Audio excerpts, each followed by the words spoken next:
Hey, what's up, guys? TheCampingRusher here. Welcome to a Rocket League video that is you won't even see any Rocket League gameplay. It's talking today, but it's a really important one. So you make sure to stay tuned. Starting off here, we got Mitz and Jake. How you guys doing? Good, man. Good. Good, dude. Good. So we're the WheelShakers. We're the WheelShakers crew.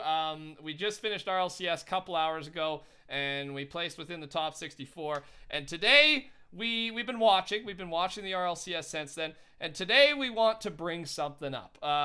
We're talking to you guys to help spread the message, but we're here to bring something up to Psyonix, the creators behind Rocket League, the people working on it, and we want to bring up something big and try and change how the RLCS is run. That's kind of the idea, or put out an idea, at least something to talk about. So first off, here is our point. We want, and I've got a piece of paper here. We're all professional and stuff today. Today we've been talking, and based on some things that we'll talk about in a second, we want to change the RLCS and how it's done. There right now, and let me put this forward, it has nothing to do with us, how we place or anything like that. The reason we really want to bring this up is because we think there's potential, way more potential for this game to grow, specifically in the esports scene. And obviously, if the game grows, our YouTube channels will grow with it. So there's our selfish endeavor, in case you're questioning it. But we want the game to grow. That is the bottom line. So right now, there is too much uncertainty with how RLCS is run. If you guys don't know, I can't even think of another game that has it where, in order to get into the top 8 to the pro scene, let's call it, you just there's an open qualifier. Anyone in the world can enter, and the top 8 from the open qualifier move on. There's too much uncertainty. Now, let me back this up. Why are we even bringing this up? Today in the RLCS, the number 1 ranked team, and they were ranked, however they were seeded beforehand by, let's just call them the Rocket League Committee, Psyonix Studios. And Lachinio and I believe Torment and Squishy Muffins, Team Iris was seeded number 1. Today they were eliminated in not even the finals. They were eliminated pretty early on, and they have consistently proved themselves to be probably at least top 2 teams. They were seeded number 1. They deserve to be number 1 seed because of tournaments and things they've been doing for the past couple months. They are a very good team, debatably the best team in North America. And because they had an off day today, whether their mood was down, someone didn't get a good sleep, they lose, 2 best-of-5 games today, and they're eliminated. They don't even have a chance. They're done. They're out. They're out of RLCS, the number 1 seeded team. Why is this bad for the game? People want to watch the best players and the best teams. They want to watch them play. They don't want to watch them get eliminated before the good stuff even starts. And Lachinio specifically, but his team, but Lachinio mainly, is one of the most popular Rocket League players. People will come to watch him and his team. People will click off sometimes if his team is not playing. So it's bad for the game if a team like that gets eliminated. To make it more obvious, think of if a team like G2. G2 is by far the most popular team in the entire RLCS. Popular, I'm saying.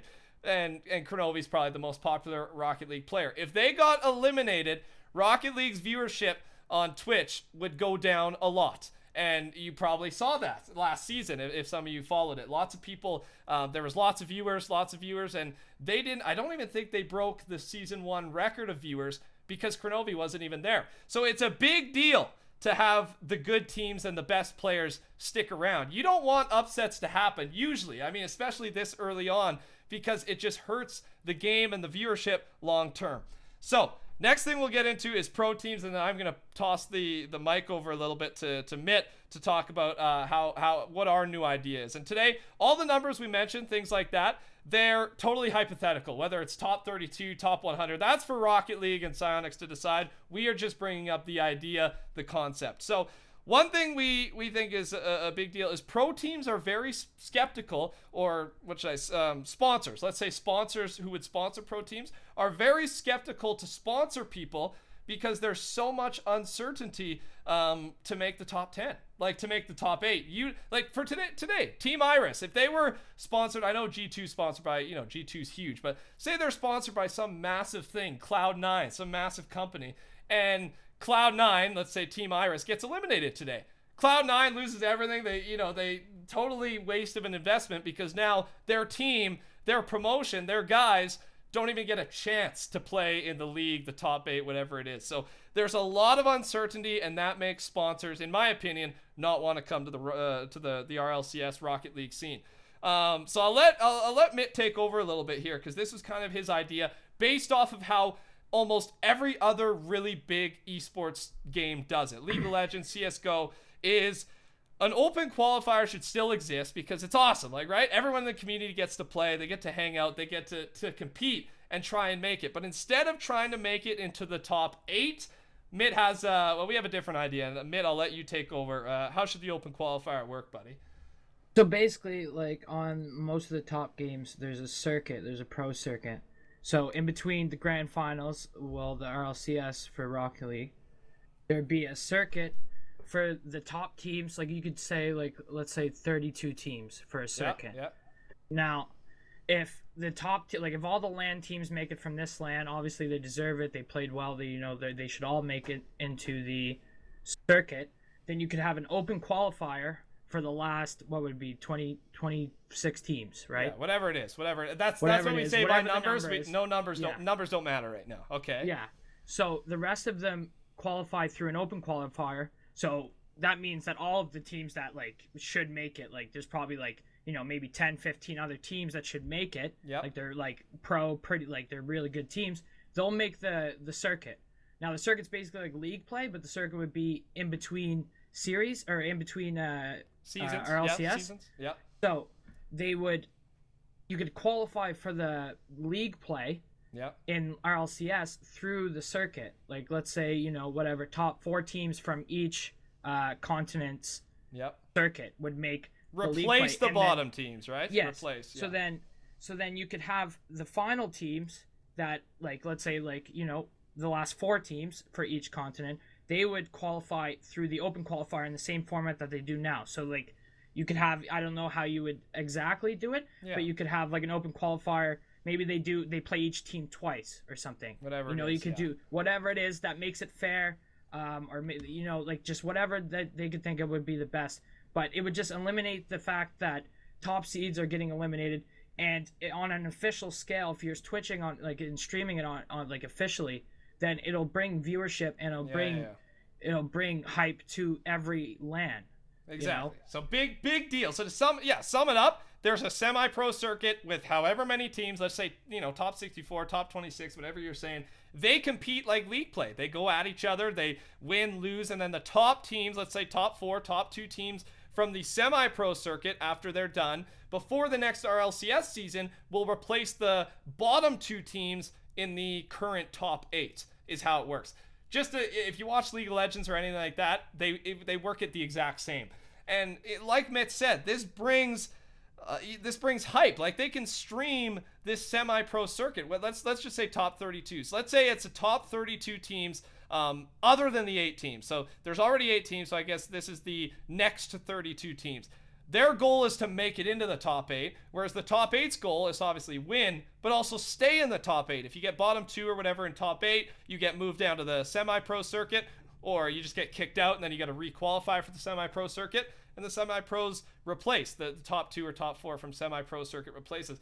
This allows it to focus more on consistency, because the semi-pro circuit, they'll be playing constantly. They'll be, I think Mitt said play each team twice, right? That's so much better to rank somebody based on 1 or 2 games in a 3-hour time span. Like I said, someone could have a bad sleep, someone could have some rough news the previous day. Like there's so much to it, and there's so much uncertainty in the current system that I think that's a big part of why. I mean, it is growing. The Rocket League scene is still growing, but I think it could be growing a lot faster. Now, just to reiterate, the semi-pro scene could be streamed. It could be streamed all the time, right? They could be streaming it during the off-season or whenever the semi-pro circuit's going on. And then it allows these semi-pro teams, like the team today that upset and beat Iris and moved on.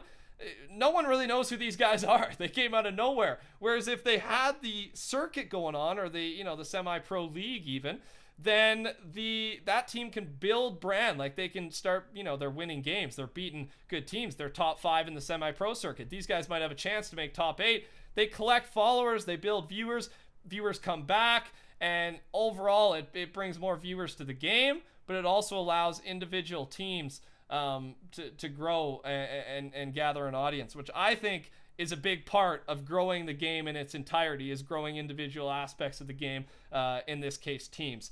So moving on, you go. What's up? Yeah, man? and also, the format that it is right now, it worked fine like early on, but now there's so many teams, and a lot of teams are good now, that it's too like you said, uncertain for which teams are going to make, because there's way too many good teams now. And I feel that are going into these open qualifiers. And so you go, Jake. What's up? So to add on what you were saying and building branding, and recently the Rocket League community has been a little bit feisty with that. Yeah. Like some of the all pro over players the place. were talking about that on Twitter. All over the about place. how they, maybe should get paid, and like how uncertain this could be. So this could be a very good way for teams to build a brand and start gaining more viewers and get more money, which could also fix a lot of problems with that, which is also good. Exactly. So the pro play, like, we don't want the pro players to leave, right? We don't want them to peace out, man, because they're the base of this. And they, they're not going to leave, but some have been complaining where it's like, you don't know. You could, grind 8 hours a day, training, whatever it is, and then like Team Iris, you don't make it. You don't even have a shot at the $300,000 prize pool. Like, that's such.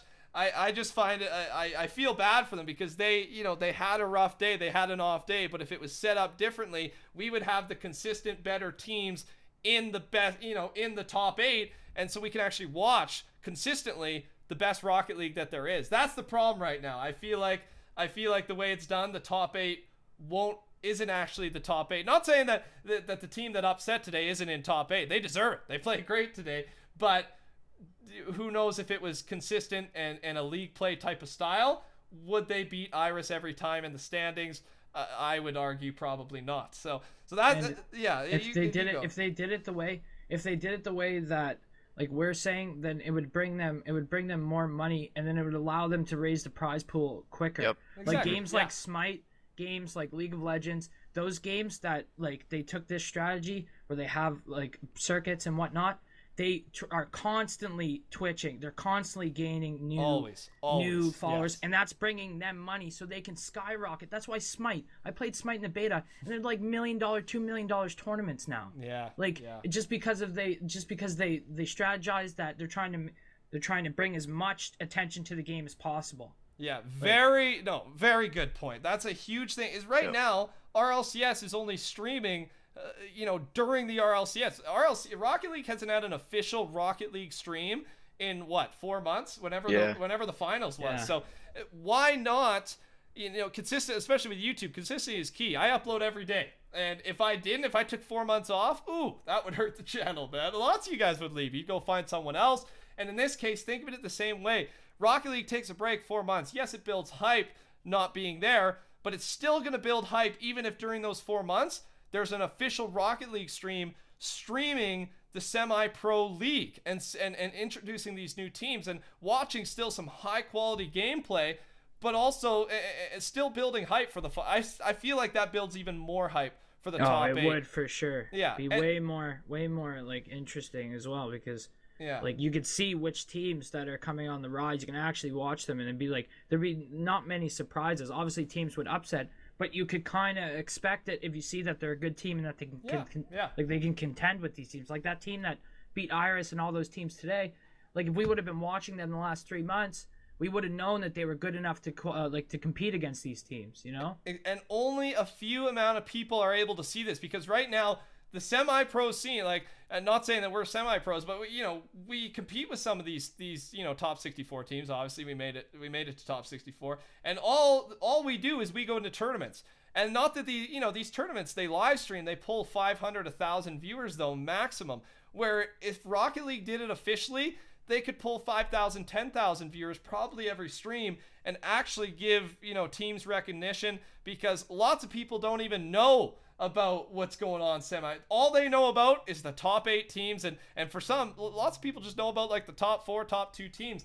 I feel like, and that makes it less likely for just a casual viewer to come back and start watching again. So I think a big part of it is for there to be consistency in streaming and stuff like that. So I think, that's most of our points. The one other one we had was it's a little bit tougher to get it started, right? Like how do you get the top 8 initially? You need to have top 8 initially in order for the system to start to run. So a couple suggestions we had: either just seed them themselves based on tournaments or whatever it is, just to get started, or just after this season use the current top 8 and then the bottom 2 would for the rest. bottom 2 would shift down, and then the top 2 in the qualifier or whatever would move up. Again, the specifics, we leave that to Psyonix. We're here to talk about a system and a concept that's not new. We're not bringing up anything new.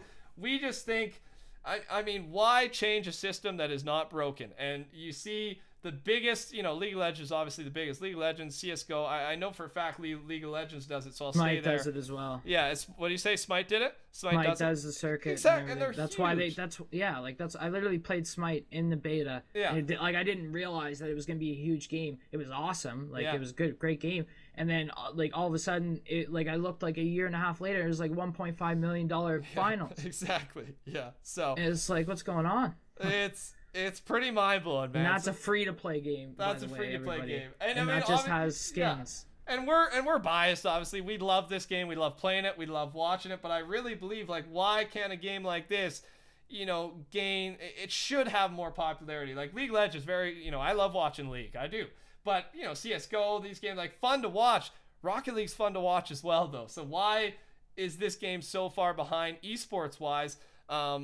I think it's the system. Again, it's all a hypothesis. I would love to hear your comments down below, your opinions and whatnot. And if you agree with the idea or want to create discussion with it, share it on Rocket League Reddit, share it on Twitter, share it around. And it's more than, we're looking at the big picture here. Bottom line, Rocket League, we want it to grow. It helps us channel-wise. It helps the YouTube channel, helps what we do.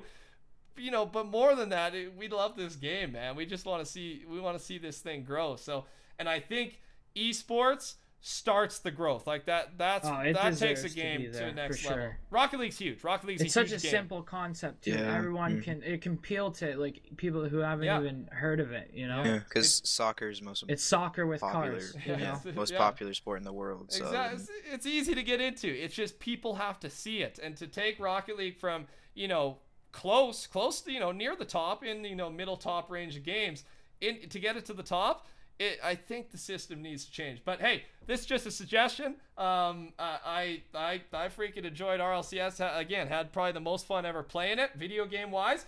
But the open qualifier would still exist. It would just add a very it would take away a lot of uncertainty. It'd just be it wouldn't be a full open qualifier. Exactly. It would just decide the bottom seeds instead of all the seeds. Whereas that brings in the problem of certainty. Yeah. So then that's when orgs would get into the games. And open qualifier week 1 had no real upsets. All the good teams that thought would make to top 64, basically everyone made it to top 64. So that being said, it shows that the open qualifier system could still work for the for the semi-pro league to qualify into the league, and then everyone gets to participate still, and it's great for the community. So I think we'll stop it there, boys. Do you have anything else to add? I think that's it. Covered it all. We covered it all. Well said. Yeah, well said. So we planned it out a little bit today, and Mick kind of came up with the idea, and then we just started talking as we were watching the Rocket League, and said, hey, let's make a freaking video about this, man, because we want this game to grow, and I just think this is such a... It makes sense. It makes sense. It works for all these other games, and Rocket League has the same has a potential, great active player base. So yeah, I think long-term growth, consistent long-term growth for esports and for the game, this is the best option. Let us know your comments down below. Touch that like button if you join. Make sure to join the Rushers by subscribing to my channel for daily Rocket League, and subscribe to Mitten's channel, and also Jake live streaming Twitch. You can see a little bit behind the scenes. He's always streaming when we're playing and hanging out, so check him out as well. Take care, everybody. We will talk to you all soon. Have a good one. Goodbye.